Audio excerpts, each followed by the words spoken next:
Time to take control of your energy. Join our powerful grounding and shielding workshop, a must for empaths, intuitives, and anyone ready to reclaim their power. Learn to protect your energy. Stay centered in any situation. Live with clarity and strength. This workshop could change your life. Enroll at Deep South Paracomicon.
Hey everybody, welcome to Serial Killers, Supernatural, and Murders. Here's Blaine and Tom.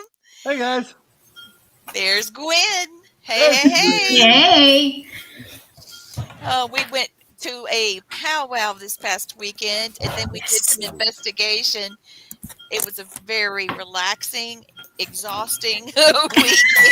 All in one, yes. All in one. Don't rub it in. Oh, well, we missed you, Blaine. You were there in spirit. You were. Yes. I know you were. And I'd have called you more often if I'd had a phone, signal, because there's no signal. You stood here. If you moved, it was gone. It was gone. Yeah. We were doing this like all the time with our phone, trying to find, Yep. Yeah. It's all them South Carolina phones. The Bama phone would have worked up there. You should have sent us a Bama phone then. Yes. I'll take a Bama phone. It's even better in Connecticut. Well, you should have sent us a Connecticut phone and a Bama phone, and we'd have been like this.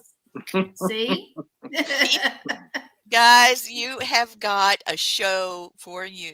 We got something to show you. You're not going to believe this. How many football fans do we have? I know Tom and Blaine are. I'm allergic to sports, but that's all right. I'm allergic to pro football, but I'll talk about it. Yeah. Roll Tide. I feel ya. That's it. Tom Yeah. He loves that. Hey, we're just as bad as the NFL now, though. Our players are getting played better than some NFL players are now. So. Yeah. True That could be a whole nother show right there on name, likeness, and image. Yeah. NLI. So before we get started, Blaine has something he'd like to say. Oh, well, go Bears. Yeah. So Blaine has something to say. Something horrible happened this weekend. Gwen, pull us all back down and leave Blaine up and give him a chance to speak, and then we'll come back and we'll introduce. All right, guys, this is from my wife, Jennifer. She's from a little small town in Illinois called Chatham.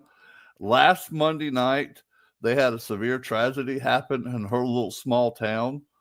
There was a lady that we don't know what made her do it or how she did it. She was doing 78 miles an hour through a cornfield and went through a building that's an after-school program, and she killed 4 kids, all under 18, and injured 9. The only thing that stopped her car was she hit a light pole after she came out the backside of the building. They did a toxicology on the lady, no drugs, no alcohol. They don't know if it was a medical emergency that happened to her or she just did it vindictively. Nobody ever know. But if you could send healing and prayers to the families of the people that got hurt and the people that passed, keep them in your thoughts and prayers, because that really affected my wife, because that was her hometown, you know, and she happened to be in Chatham at the time it happened. But her sister and her mother live about a mile apart from where this accident happened. So it was like right between her sister and her mother's house. It really shocked my wife. You know, you don't see stuff like that happen all the time in your hometown. And I don't want to see it happen to nobody. And I hope that the lady had some kind of medical emergency. I hate that she ended up killing 4 people and injuring a bunch of other people. So just keep those folks in your thought and prayers. I mean, just a little small town in Illinois, but real great people there. You just keep them in your thoughts and prayers, and I appreciate y'all. Thank you.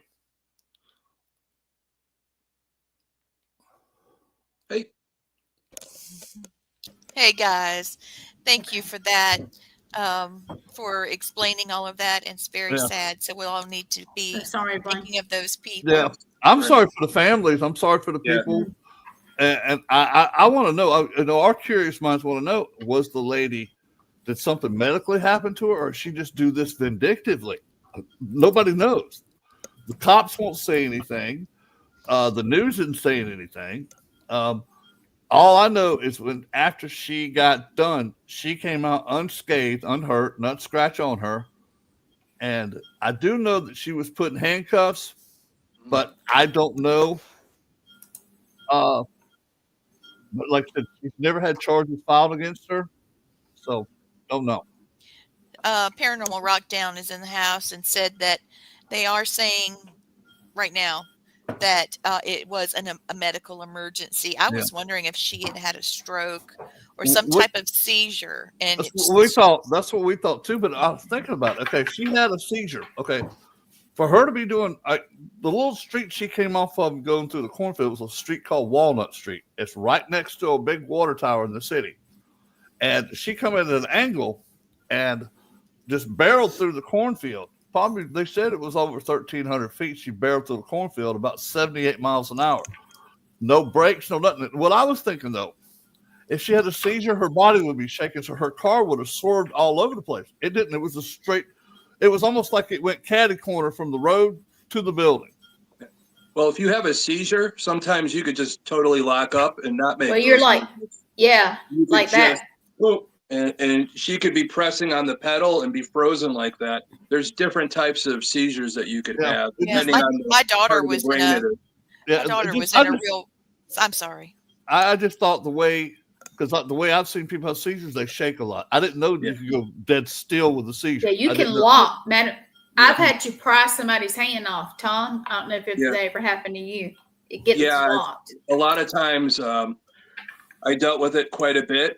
One of the places, besides when I worked as a paramedic coming out of college, there was a place that I worked, and one of the girls had seizures all the time. So like once a month, she would have a seizure sitting in her chair, and she would lock up like that. So, yeah. Well, we have a very special guest tonight. We have a dear friend, Lynn Dorman, who is a professional photographer. He is a paranormal investigator as well. So he's perfect to be able to speak about both sides of the topic that we cover in the show. I'm bringing on Lynn. Here he is. Hey, Lynn. Hey, Lynn. Hey. What's up, Lynn? How is everyone? Doing good, man. Good now that you're on. Yep, I'm glad you're here. We've got a lot to cover in a short amount of time. Blaine, can you go ahead and... I'm getting a delay too. You're going to get a slight delay. You might hear voices on our show besides ours because our show is haunted. Every show me and Lee do together is haunted. So, yeah. For the past 20 years, you could get EVPs. Yeah. I mean, it's been like this. I've been on his show. He's been on mine. People call us, hey, I got an EVP on the show. Well, yeah, you did. Yeah, you did. Nothing new. So can you see the slides, Blaine, if I pop them up here? I've got, I think, 3. Just pop the slide up and I'll do the first 3. All right. Thank you. Shaun Gayle is a former professional American football player, best known for his tenure as a defensive back with the Chicago Bears in the National Football League. Born March 8, 1962 in Newport News, Virginia, he played college football in Ohio State University before he was drafted by the Bears in the 10th round of the 1984 NFL Draft.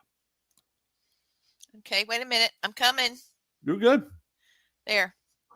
Gayle spent 11 seasons with the Chicago Bears 1984 to 94 and 1 season with the San Diego Chargers in 95, making a total of 160 game appearances during his 12-year NFL career. He was a key member of the legendary 1985 Bears team that won the Super Bowl 20 and was known for his versatility in playing both safety and quarterback positions. In 91, he earned Pro Bowl honors, highlighting his standout performance that season. One of Gayle's most memorable moments came during a 1985 playoff game when he returned a punt 5 yards for a touchdown against the New York Giants, setting the NFL record for shortest punt return in touchdown history. After retiring from professional football, Gayle transitioned into sports analysis and broadcasting, including work as an NFL analyst for Sky Sports.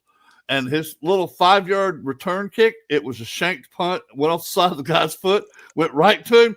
He basically walked in the end zone. It was that easy.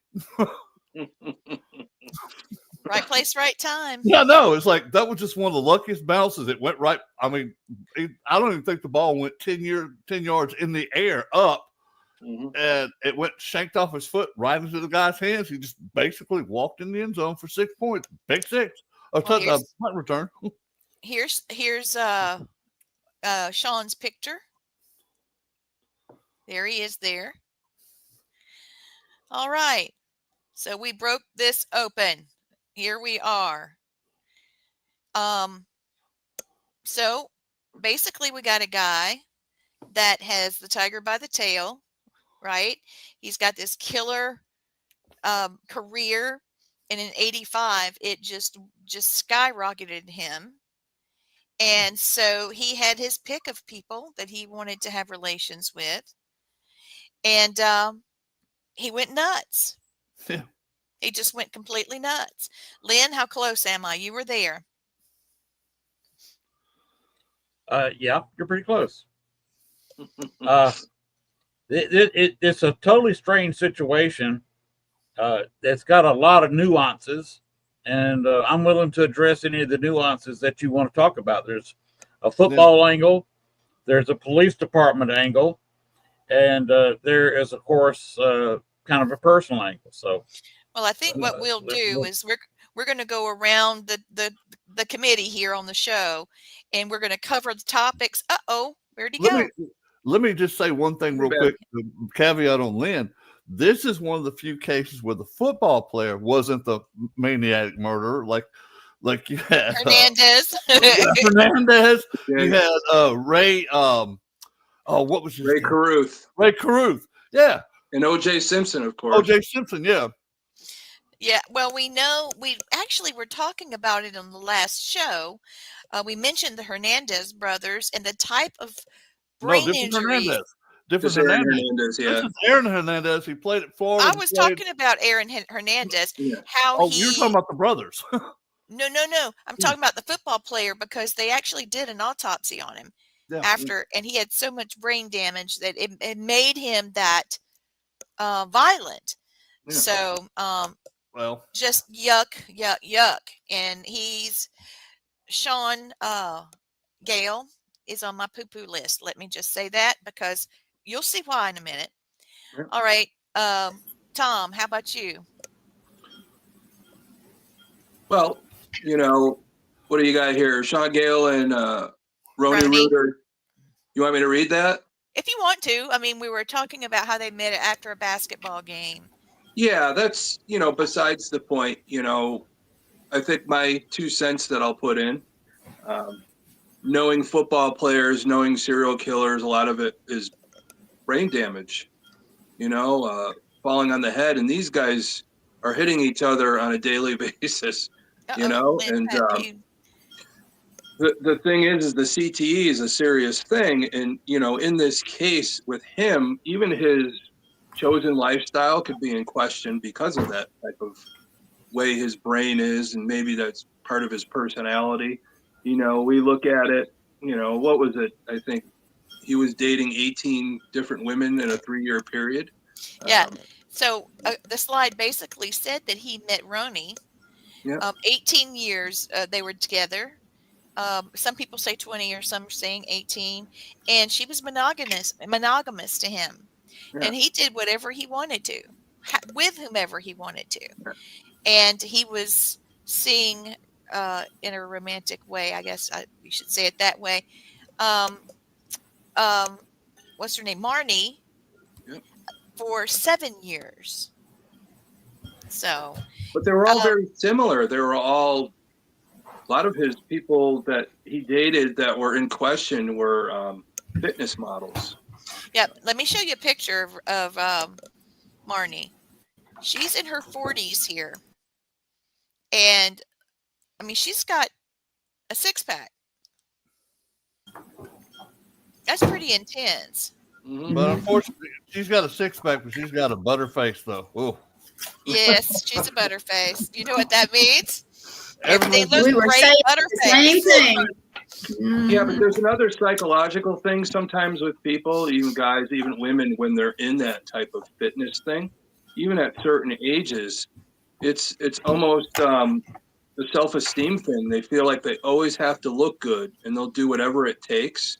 And when somebody makes them not look good, then there's that psychological issue that comes into play. That's part of things where some crimes happen, or potentially crimes could happen, or violence, or anything along that nature, which we'll be, of course, talking about more tonight.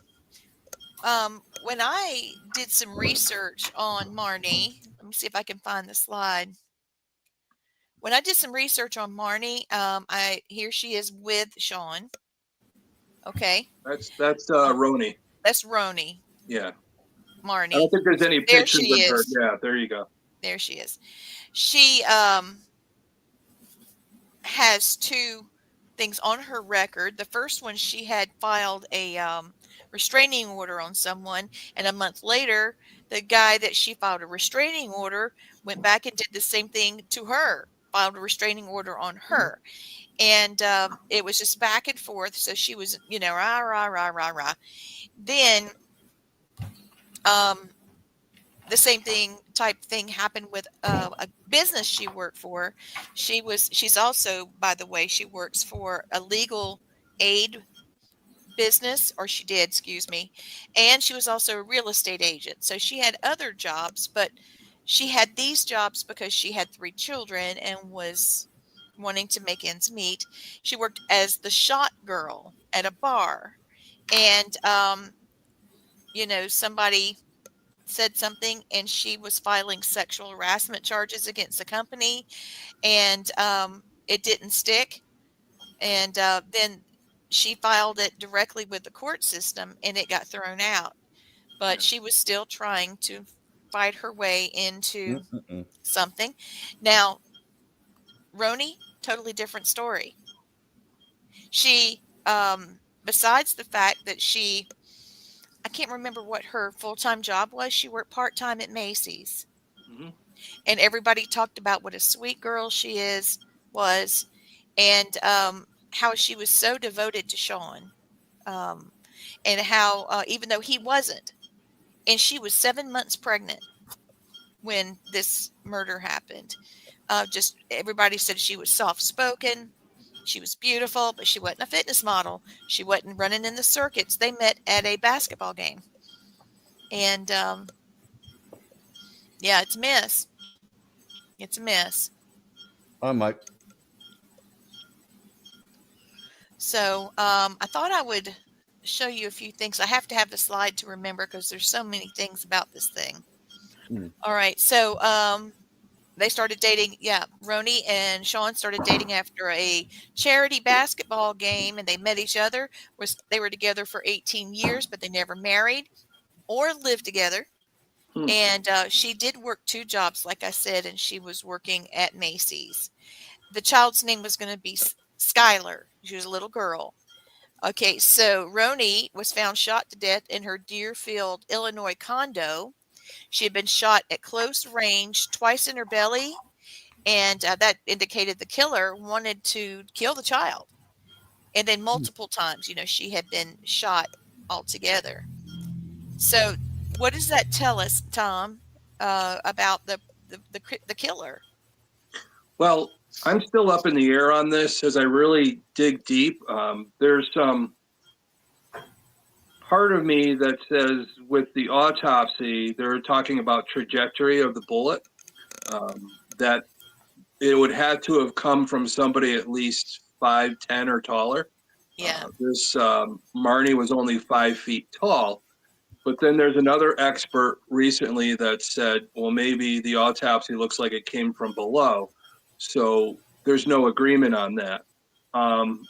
You're going to come to the part where we're talking about how she had all these lawsuits and all that against, other people. That says a lot. That says something about, relationships are toxic with her. So that toxicity really says a lot about people sometimes. That's what I'm looking at. I never knew the woman, but I'm going off of the evidence that we're getting and corroborating evidence, anything like that. But, really what goes into it is the mind frame, plus her being pregnant. Was there jealousy there? Was that toxicity enough? Did she want, Shaun to herself? Was this woman in the way because she was about to have a baby and maybe that would have settled Shaun down and he would have stopped doing what he's doing? We don't know. But maybe she didn't want that. Maybe she felt she slept with him the night before, didn't want to lose that. But again, you got to look at Shaun too. There's some holes in his timeline too when he went to the barber, which, I know a lot of people after tonight are going to probably read more into the case. But he's 5'11", so he fits the height. And again, football players do have that issue with CTE. He played 160 professional games on top of all the college that he did. So all the hits to the head and all that. So I really don't know how this is going to go. So supposedly, Marni's supposed to be getting another case. But there's a lot of other things that go into this that we're going to unwrap with, how she's responsible for not threatening, but telling people, the 18 other people that Shaun was involved with, she sent letters out to all of them that showing what type of person he was. I'm assuming that most of them knew what was going on. I don't know, unless they all thought he was exclusive to them. But that never said anything in my research. But when you throw all these things together, it's a perfect storm. I really don't think, I'm wondering why they convicted Marni. She supposedly admitted to it, but then later recanted and said that she did it to protect her children. So I really don't know at this point. I'm the one that's going to go off of facts, even with the science behind it. She owned a gun. Why didn't they put her at a range to see how she shoots? When you point a gun at somebody to take their life, she put 2 in this woman's stomach. I know at close range, but my other problem is there was no break-in. Why did she let this woman in if it was her? Wouldn't she be more likely to let Shaun in without a struggle? So that's the thing that I question. Yeah. Do we know what kind of gun was used to shoot her? Lynn knows. Lynn, what was it? If memory serves, just judging from the case, I believe it was 9mm. Okay. It was a fairly commonly owned caliber. Everybody's got 9mm nowadays. I've got 2 of them. Yeah. So it's like 38s were back when I was a kid. Yeah. Everybody had a Saturday night special, a little 38 snub nose. Yeah, I've got one of The those. people who went bigger, they went 357 Magnum because of mainly Dirty Harry, and the impact that our 357 has over a 38. Yeah. I personally had a 357 Magnum. I fired 38 specials with it. Yeah. Oh, well. Well, see, the reason I asked that, Lynn, Very, because very, very severe hollow points. yeah, the reason I asked that because, okay, and the height difference on it, that's why I was asking what time a gun was, because most, even females, can raise up a 9mm and shoot. It was a 9mm. I just looked it up. Well, Lynn just told us it was. Yeah. You're behind the curve there, girl. No, I was looking it up to make sure. Yeah. But Well, I appreciate the backup, Graham. Yeah. Want to be accurate. She could have shot that thing above her head. I've shot mine that way. I've had Jennifer shot mine, and Jennifer's like so she would have to do it this way? Yeah. She'd like have to raise her hand up above her head and point down. But that would satisfy the angle. Now, if it was somebody regular height, they're going to shoot probably between shoulder blades. At least how I was taught to shoot. But they're going to shoot between the shoulder blades. There is talk about that. If you want me to go into it real quick, please. Oh yeah. Okay. There was by the way, I'm sorry I disappeared a few minutes ago. I had to reset my internet, so now I'm back up to speed, literally. It's fine. But anyway, she got caught with a receipt where she bought materials at a local store and had downloaded directions off the internet of how to make a homemade silencer. There was a silencer used because people heard something that wasn't quite a gunshot. Because a silencer is not the movies. I was telling this to Latrina the other night. It doesn't go pew pew, no, or choo choo choo like they show. It only knocks out about half the dBs of a regular gunshot. Yeah. And that's about it. It just makes it where it doesn't bust your eardrums if you're in the same room. Yeah. But there's a drawback. Due to the gas not having a way out, it jams, especially this particular model 9mm. Yes. And there were 2 unspent cartridges on the floor where it obviously jammed and she had to unjam it. So there were two unspent cartridges on the floor. That's the silencer is another thing. The kickback's affected. So a 9mm with a silencer, the kick is going to be reduced. You could fire it like this, as small as she was. Now, Latrina, did you show the video yet, or can you? I have not, and I can share screens to do that. Go ahead and show that, because we'll see what Marni looks like, what kind of person we're talking about. Okay, I'll give just me jump in on something real quick. Go ahead. Just jump in on something real quick. I'm still dumbfounded the way she shoots. This woman, so worried about her family and so worried about other people, that anxiety she had, for her to have the presence of mind to know, hey, I'm going to shoot up higher, maybe in her mind to set somebody up. I really don't think she would do that. When you are in confrontation with somebody and that anxiety's up and you're trying to shoot, take it from me. I'm very well trained with my law enforcement background for discretionary shooting. If you have to actually pull that gun up and you're shaking and all that, I really don't know in this situation. That's the thing that really, I think is going to bother me with this one. And for her, have the presence of mind if her gun jammed, how much training did she have? Who did she train with? She must have gone to the range. There's got to be records of her at the range training to overcome that anxiety. So that's what I get. Let me answer Thomas real quick. Mm-hmm. He's hitting the nail on the head with a sledgehammer. She dated. I wasn't going to go into this till later, but since you're asking the question, she dated police officers from Chicago and Deerfield, married police officers. Oh, okay. Who gave her training on how to do the perfect crime, how they caught people. So she avoided all that because in the testimony, and by the way, the only way she got convicted, the only witness that appeared is a recording of Marni Yang's own voice describing how she did the crime, giving details only the killer would know. So it was circumstantial evidence, right? That's kind of it. It was just her recorded voice from her friend Christy. I never have got the correct pronunciation of her name. I've heard 3 or 4 people say it. Everybody says it different. Passion. Christy Passion is what I'm looking at it. That's the way I pronounce it. Paschen. She recorded. Guess what she did for a living? What?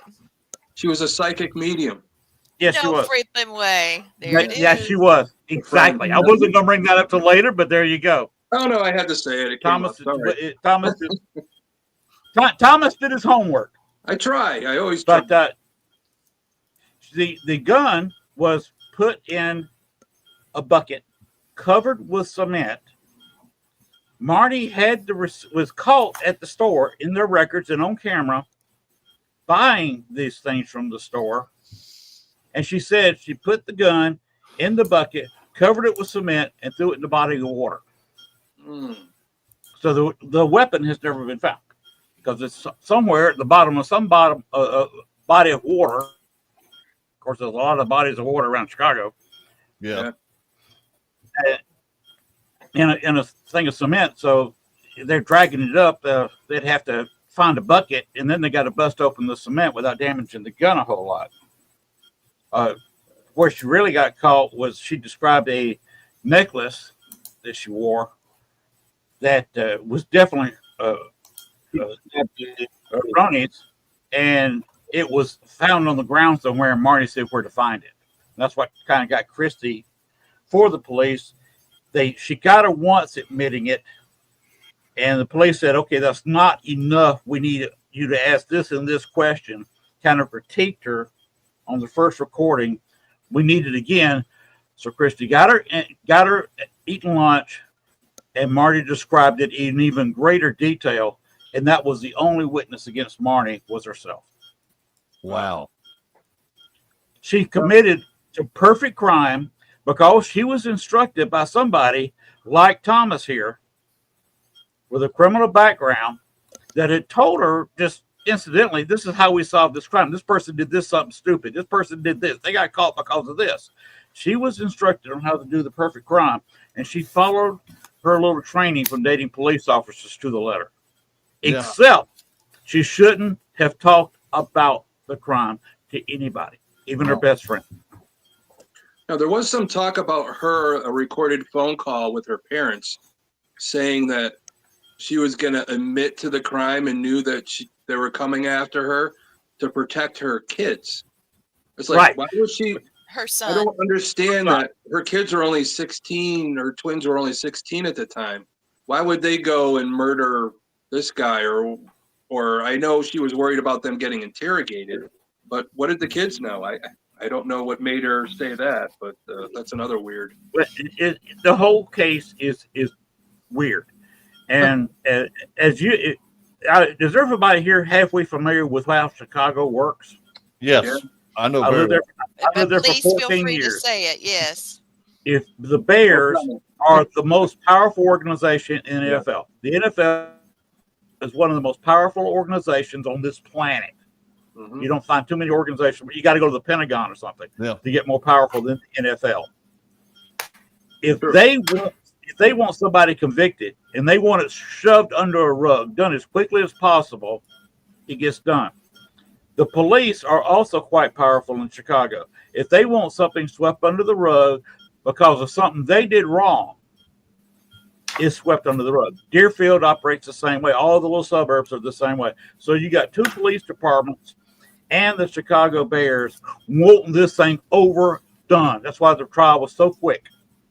That's why they didn't call. I was interviewed for a witness, but they didn't want me because they wanted the trial done quickly. I was interviewed for the main trial and an appeal, and neither time did they want me to step in and testify because they wanted a quick trial. They wanted this thing over, done with, shoved under the table. Shaun left. I don't want to interrupt you, Len. You're on a path, but I think a lot of people watching, we talked about it before, but let our audience know your relationship for the case so they know why you were involved with the court case. Well, okay. Gwen, who's showing the video? Latrina I or am. Gwen? I'll do it right now. Okay. So this is the relationship. All right. Give me just a second. I took this video, by the way. Okay. Is it? Oh my goodness. Stop sharing. Give me just a second. Why me? Every time. We always have a lot of trouble with sharing screens. Yep. With StreamYard. Yeah. It's just one of those Really things. do. Yeah. We'll get there. But, I have the same trouble with my underwear. Yep, me too. Yeah. Yeah, as I get older, it gets harder to put on. It also get harder to share. Yeah. All right. Let's see if Lee, I if you can can't get it, send it to me. Yeah, if you can't get it, send it to me. The problem is sending it to you. I think I got it this time. Okay. Okay. It's too big. There we go.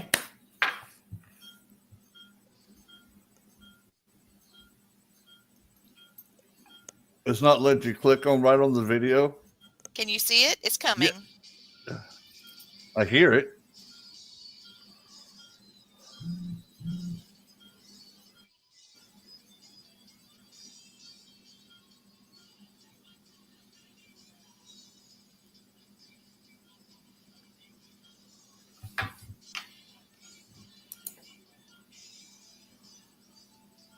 Latrina, you want me to try from my end? It didn't play. I was looking at it. If you have it. Yes, please. Lynn, if you have it, yeah, let's see if it'll do. I've got it on my other computer, so I'll step out. Said something. I'll step out of the picture. I could see it. I'm sorry. Yeah, it's weird. It's like you needed to change your screen or something to that video because you could see where the file was, but not the video itself. Yeah, we saw the file and several other files that were around it, but and I heard some music. The first part of it does have music. Just so you know, it's not like it's a wow. Let me just say. I'll tell you, this case is as crazy as the other murder case we talked about, the Pam Hupp one. Yeah. How wild and intertwined, and nobody seems to know, and somebody's on the take, or there's question of how the PD worked with this, the boyfriend, again, the power of the NFL, and this is an amazing case, and having Len involved with it, which we'll see in a minute, because I know he's a photographer, and there's a intertwining. Yes, he's the professional photographer. You know what? Let me throw this up there. I was looking at the angle you were talking about the trial. She said that there was DNA evidence on the shell casings that were not shot, but were at the scene. Okay. Also, the reason why she brought up about her son is, well, let me see. How did this go now?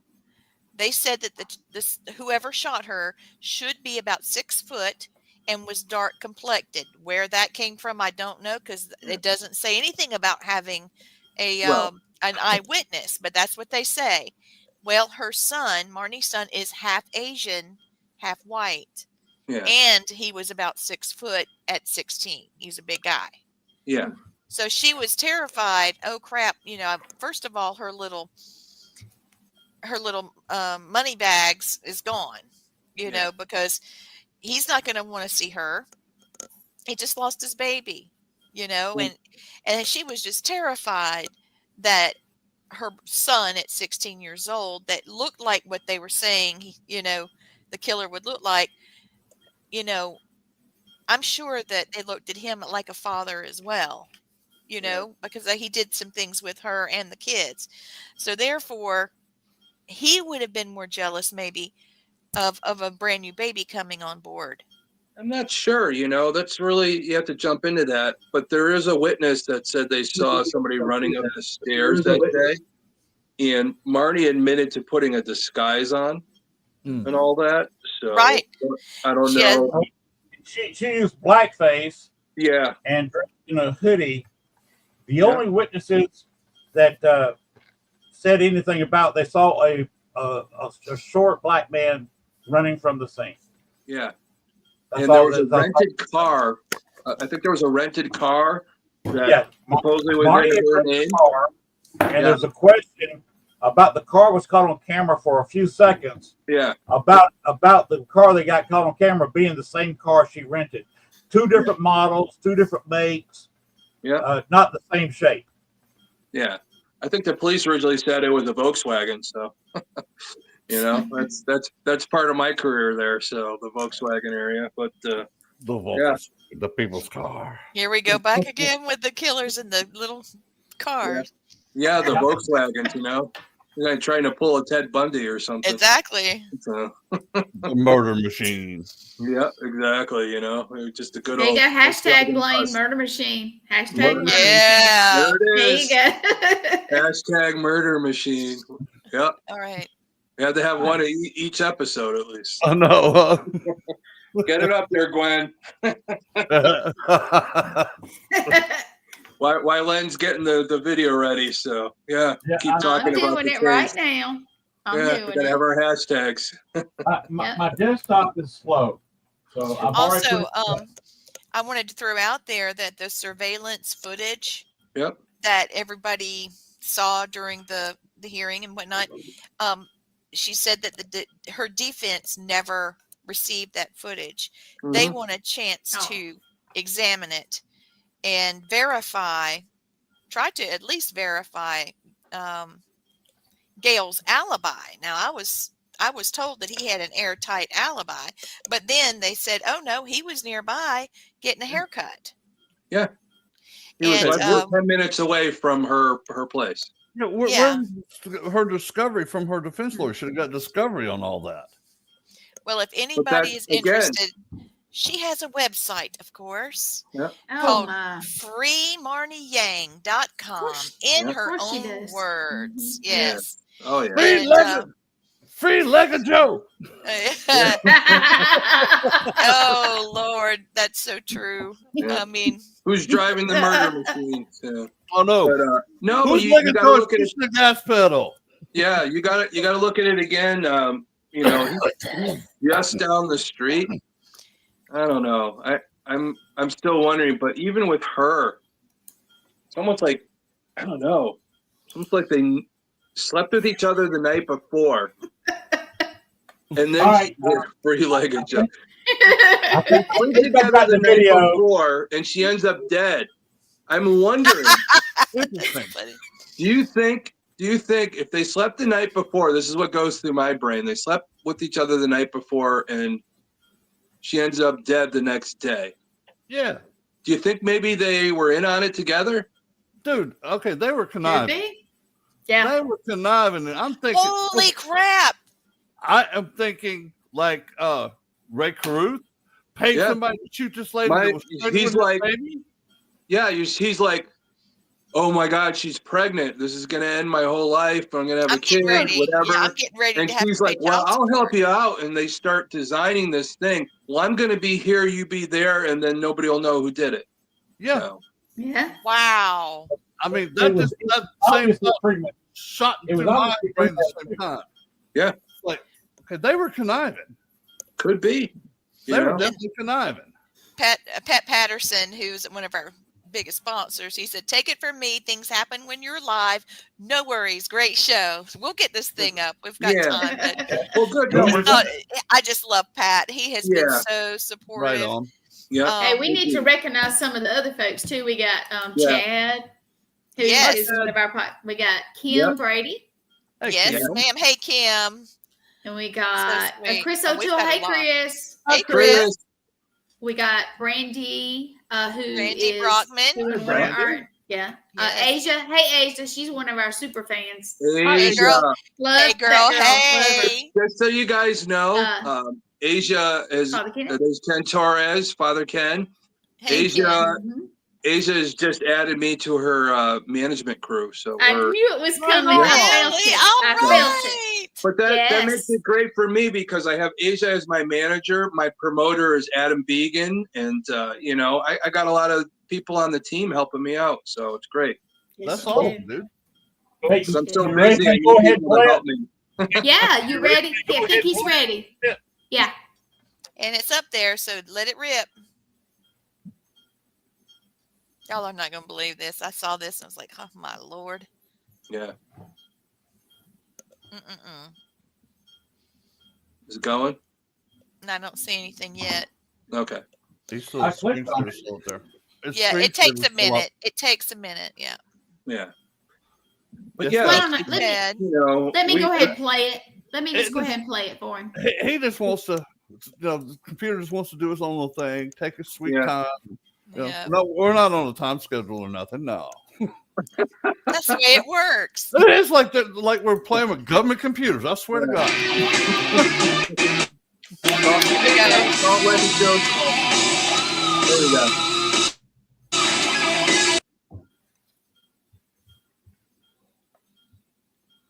I guess y'all see what I see, right? Yep. I see Butterface. Yeah, well, she keeps her head down. Yep. But here's the thing. There we go. I'll take my time anywhere. I'm free to speak my mind anywhere.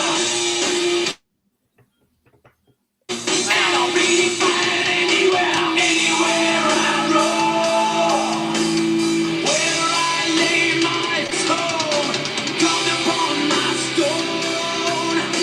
My body lies, but still I roam, yeah, yeah.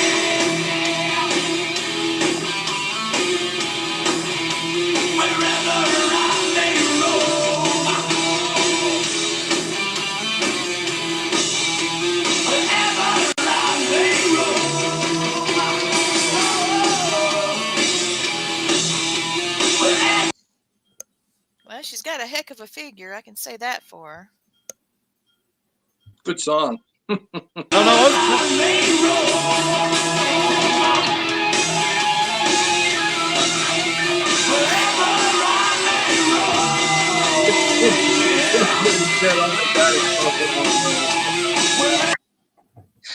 going to pull it down now. I think we got that. Yeah, it will. So Chad is saying, good Lord, it's Buffalo Bill. It puts the lotion on the skin. It puts the lotion in the mouth. Oh, my Lord. There's another hashtag right there. Oh, look at that. She's, okay. So there's things she could do to... As you can tell, she was no weakling. Yeah. No. Shaun. Shaun, you ain't lying. I don't think all the Jameson in Ireland would take care of that. Our audience knows us well. They know how to get their own hashtags out. So. Yes, they do. Here, this is the biceps and boobies view here. Yeah, well, we got itty bitty titty committee.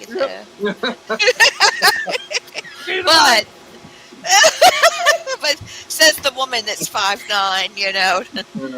Yeah. But she's got a heck of a figure, and she. Okay, Chad. Let me tell you who this lady is. Her name is Marni Yang, and she killed.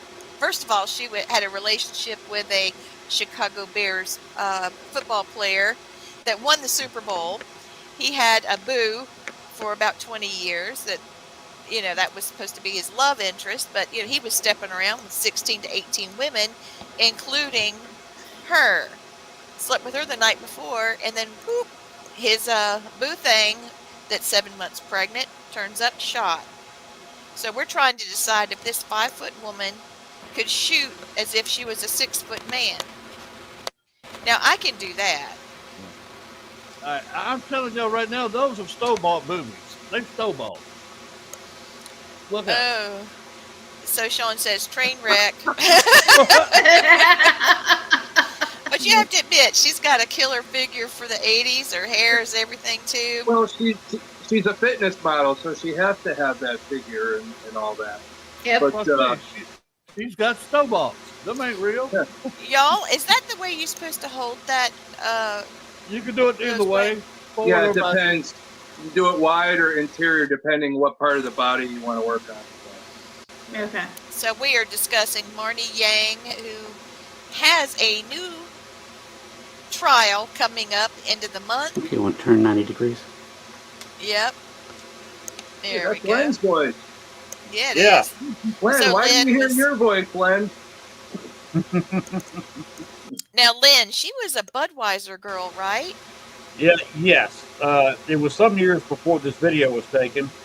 But yeah, back in the 90s, she was a Budweiser girl. Go ahead and turn 180. Used to do the tours. Spent quite a bit of time in the Bahamas. That's where they usually did their shoot. All right, so that's her there, and this is her now. Good God. So, yeah, things Len went just downhill. fell out of his chair. Yeah, Lynn's like, what?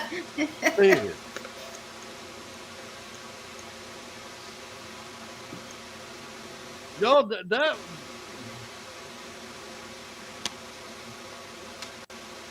that last picture you showed her, that could scare dead people.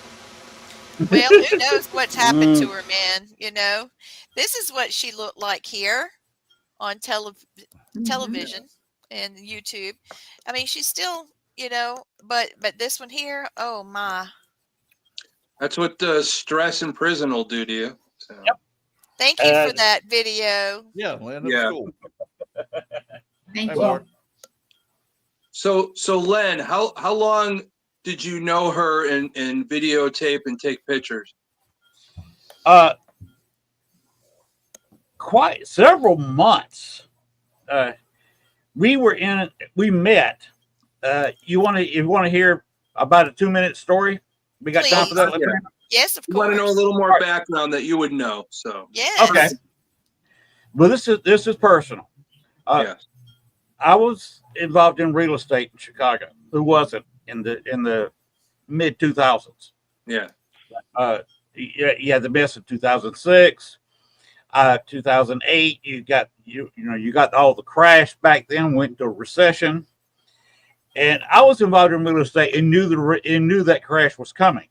In fact, I warned a lot of my friends that a crash was coming. And they said, no, I don't believe it. You can't predict the stock market. And then it crashed and they lost everything. Yep. And then so, well, anybody could have seen that coming. Well, I said, well, why did you argue with me when I told you it was? Yeah. When you tell me, well, anybody can see that. But anyway, I was going to a real estate club. Real estate clubs were formed with different people involved in different parts of real estate that get together and see if they've got any buyers for sellers and try to get them together and, make a little commission. So that's what we were talking about. We had monthly meetings. Guy was kind of the head of the club. He owned one of the old industrial buildings in Chicago, and we had it in his loft. He had the whole second floor set up as his living residence. What we were planning on doing, since everybody had houses they would buy as is, and a lot of them had furniture in it that was usable and with a little bit of rehab, we were planning on me and my brother-in-law running the store while they did the real estate thing. And we could sit there. He and I were not working at the time. And in the retail store, Harold, my brother-in-law, he can at least keep somebody busy till I can go over there and start selling a bed or use chest of drawers. And that was the plan. But my first meeting I went to, they had an old elevator, probably one of the oldest elevators in Chicago. We're talking about very early model elevators. And I looked at it and I said, I could probably run up the stairs quicker than I can get in this elevator, but it's old. Let me try it. So I got in there and it moved about like my hand is. Oh, this Lord. is about the speed the elevator moved. Naturally, you can imagine something. I have not reached my ceiling fan yet, and you can imagine what it would be like in the elevator. I've not reached the top of my head yet. Yeah. Going from the first to the second floor took several minutes. Well, between the time my wife dropped me off and I walked in and jumped in this slow-ass elevator, Marni pulled up. She came in and, of course, dashed up the steps. But we hit the second floor at the same time, different angles, hit into the same door. She opens the door, has no clue I'm behind her. If you ever investigate with me, you know I'm a very quiet walker. I can sneak up on a ghost. And anyway, because I try not to make noise for other people investigating. I try not to make any shuffling or stomping noise. I walk like an Indian. I'm very quiet, like I'm trying to catch a deer or something. Anyway, I got to the door, and of course, me being taller than her, reached over and grabbed the door over her head and pulled the door the rest of the way open. It was a big, thick, solid 1.5 inch thick door. And of course, she was surprised. She looks at me, looks at my face for a half second, goes down straight to my crotch, and is staring at my crotch. I almost said my eyes are up here, but I stopped myself. But she was staring at that, and so hi. She said, "Okay, who are you?" I said, "Lynn, I'm Marni," and that's how we met. We're standing in a doorway where she was at a full stop, staring at my crotch. Did you feel like a piece of meat there? Yes, I did. Well, unfortunately, I was wearing kind of tight jeans. Lynn's new name is Big Sexy. Big sexy. Big sexy. Well, it turns out that was my name, and when I played baseball, Big Sexy. So Lynn can have my name. Sorry, Lynn. When I played baseball, I was just known as a fast ass right fielder. There you go. I was a fast ass anybody you want me on the field. I wish I could run like I did when I was younger. Jeez. If you see me running now, it means I ran out of bullets. Yeah. I don't run with artificial knees anymore. Of course, I played baseball. I was 37. Played right field. I was the fastest man in the league. Nice. Had a right arm where I could throw you out at home in right field. Nice. And I could beat out a bunt. Jackson style.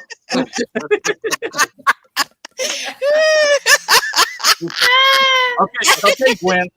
Remember, my wife may be watching this. That was Lee this time. That was all me. That was her. But anyway, Marni and Shaun were both players.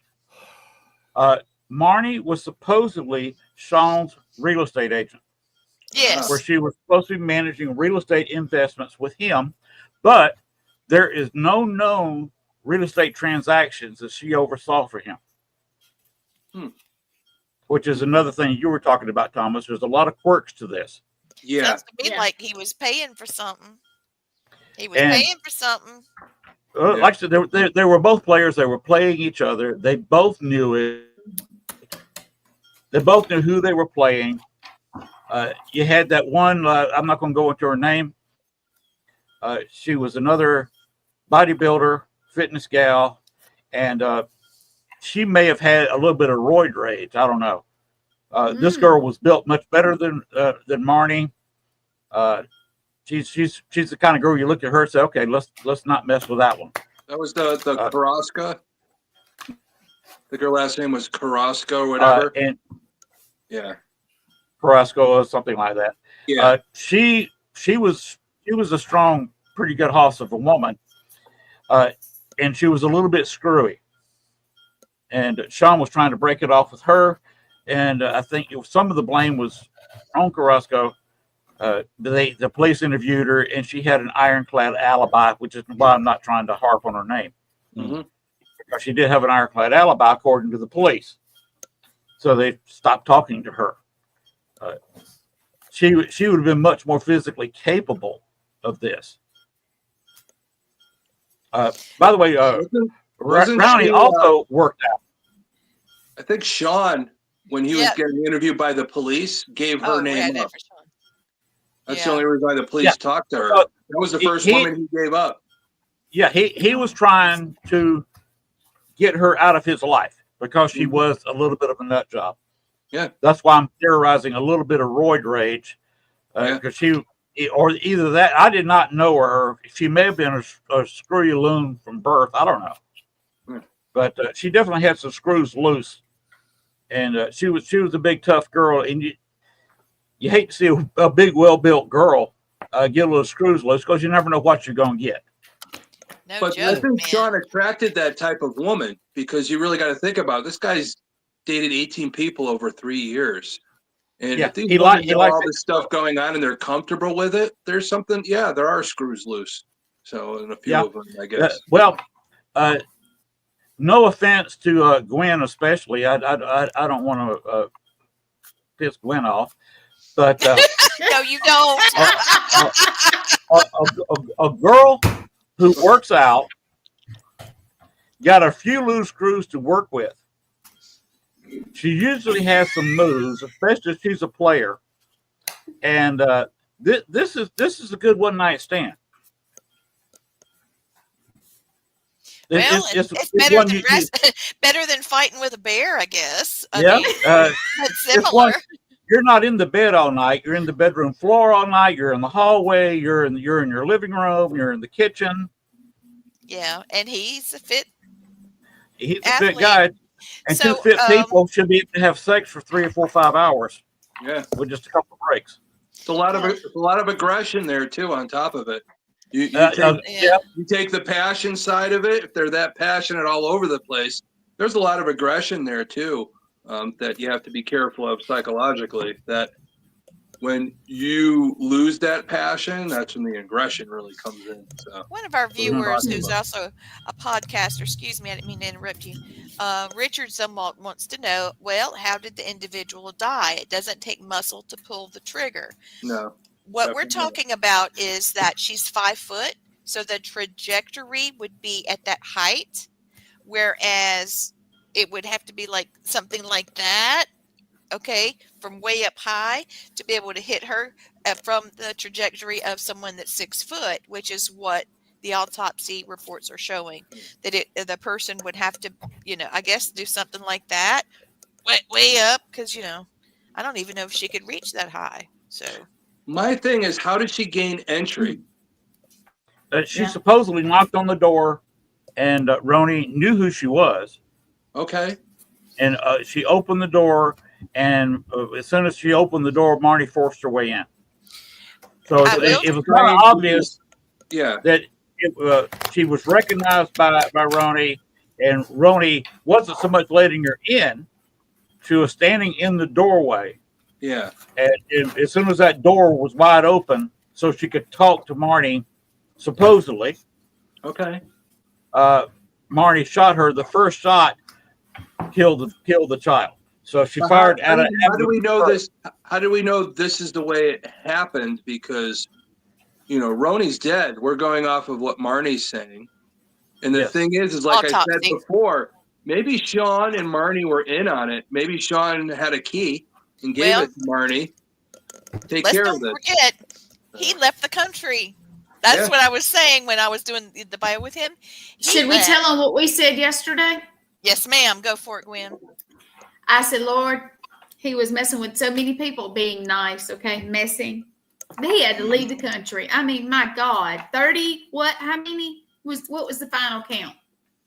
30? Well, he listed 16 to 18 women he was regularly seeing. Regularly. But it got on up into the 30, of people he was we don't know about around. We don't know about the strippers and hoes he had too. So exactly. Again, he had a real estate. Right. Again, we're going back to football. The CTE, the brain damage, does that make them act that way? Is that part of the brain that makes them do this? Like, Tom, if you remember, what are you putting training, into it? You know, if you remember the training and stuff, remember if you get a head injury, you're more susceptible to the drinking, the drugs, and all that. Maybe he was on that, and sex is like a drug to them. I mean, they're so famous, you know. They just and you got to remember something else too. He intercepted a pass and scored a touchdown in the 1985 Super Bowl. That 85 team never buys their own drinks, never buys their own meals in Chicago to this day.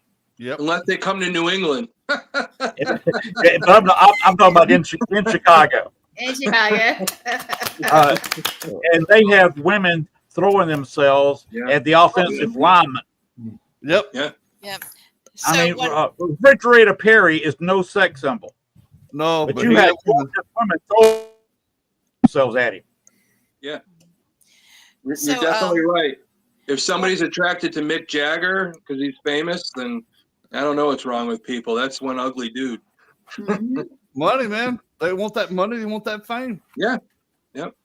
So Richard Zumwalt, who has a show tonight at 9:30, you guys should stay. You know, if you're watching on 10:30, please watch Chad. Yeah. Chad's great. So anyway, he said he could have even paid a male killer to do this.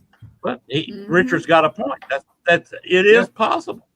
Oh yeah. Basically, this thing's wide open. Anything's possible. Well, that's where reasonable doubt comes in. If she goes back to court, true. You know, like I said, you know, he wasn't the first one that hired somebody, you know, to kill their girlfriend or wife. So why not? The NFL, like you said, that CTE's done just F them up so bad. They don't know which way is up or down, wrong or right. So, yeah.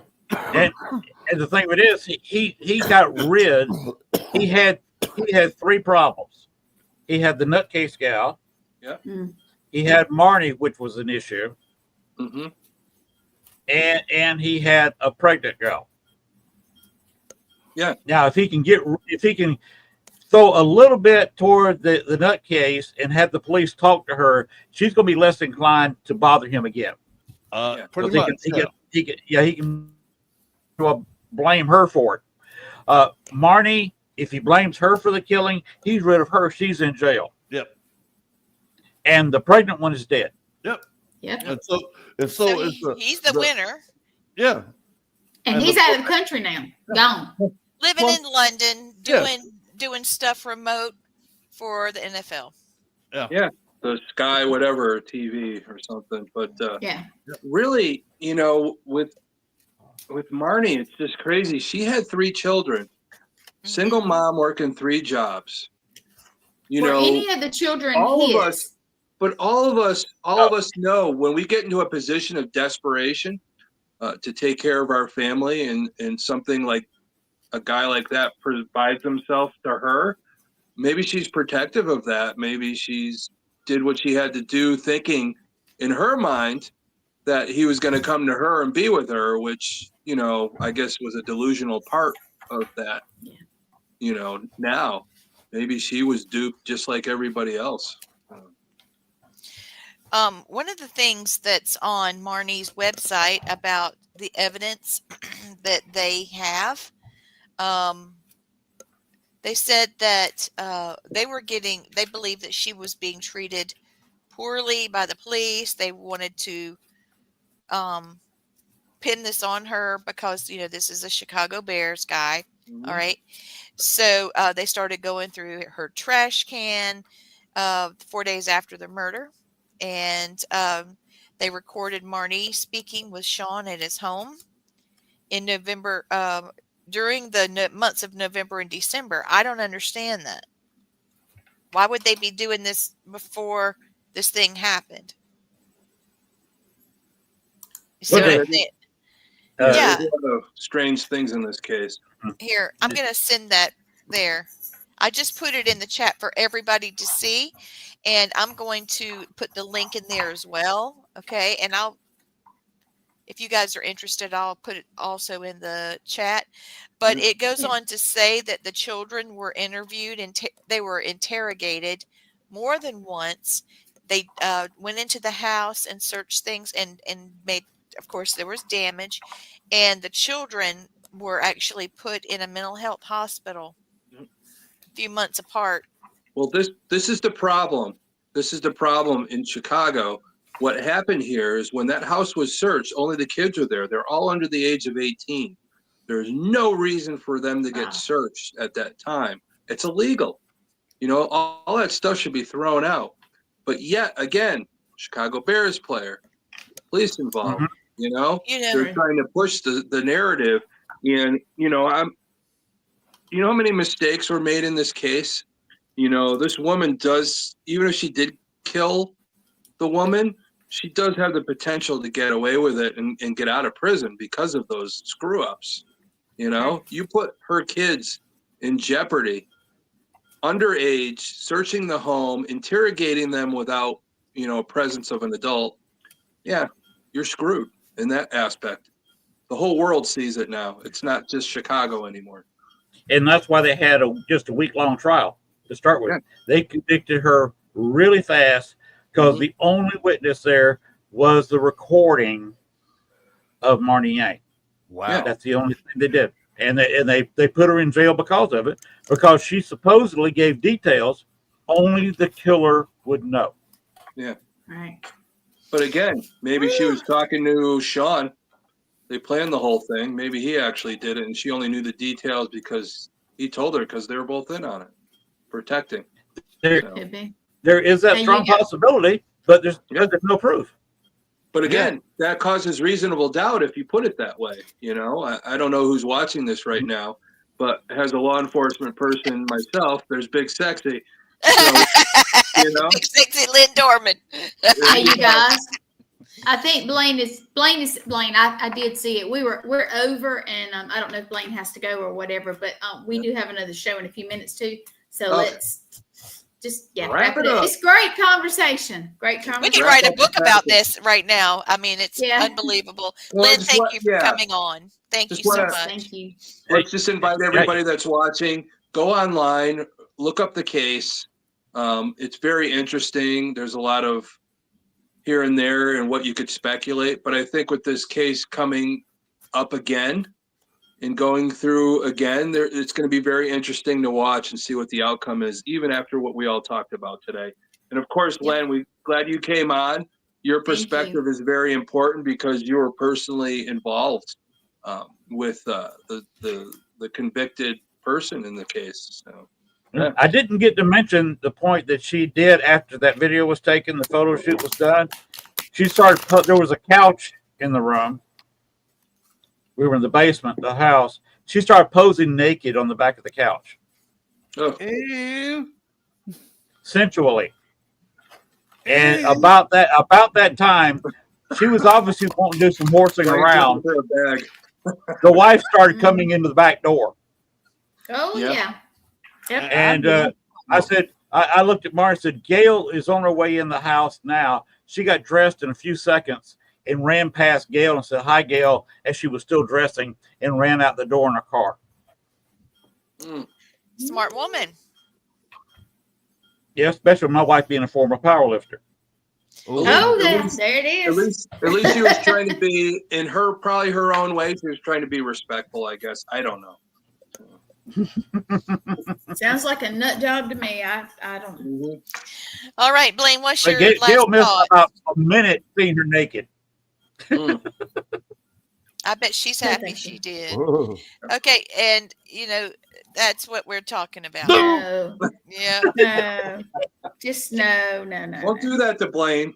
Blaine, I'm a nightmares about that ugly bitch. She was a beautiful lady in her time, but wowzer. But that she was a redhead, so she aged quickly. A redhead gets above 40, they start aging. Yeah, I disagree.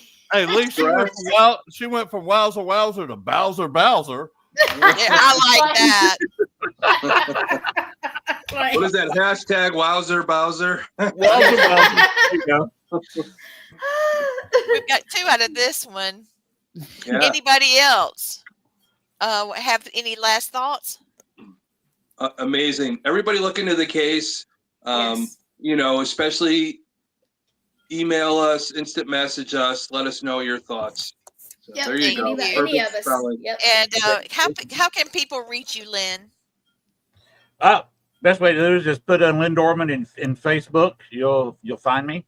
If you want to find me on YouTube, same thing. Put in CRPS, SEARKPS, Lynn Dorman, and I've got a check mark in YouTube. It's in me right to your channel. By the way, if you want to see more about Marni and me talking, I've been on Snapped. There's a little show like Snap called Vengeance on CNN Headline. That's available. I also appeared on True Crime, which is available on YouTube. You see the several episodes where I discuss that. And I was on 2020 in person once, and then during COVID, they weren't going to drive me to Chicago. They used the video. They might contact me again during the trial. Who knows? Lynn, so you do a paranormal show also called Southern Fried Paranormal, is that right? That is correct. That shows on Southern Fried Paranormal page. That's off my profile, and I also send it to my YouTube channel. Just one thing about that, Len. I'm going to be on your show. I'll be at Ohio State Reformatory for Parapsychon. So just before the big dinner, I'll be talking to you on your Southern Fried Paranormal podcast. So it'll be exciting to see you again. Glad I met you now. And we'll talk about other stuff, paranormal stuff next time. Talk about ghosties instead of crazy women. Yeah, pretty much. But I'm still going to call you Big Sexy. So. Sweetie, I think it's stuck, Lynn. hey, if you're lucky, I'll take my shirt off during the show. Nice. Oh, boy. That'll make a great show.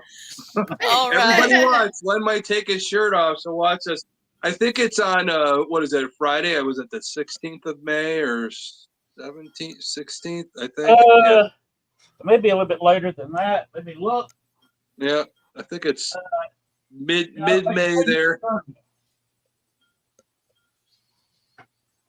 No. I got Matthew Willis on the 16th. Okay. He's got a whole lot of people. He's been sending stuff to me. I think you're on the 30th. The what? Got 30th.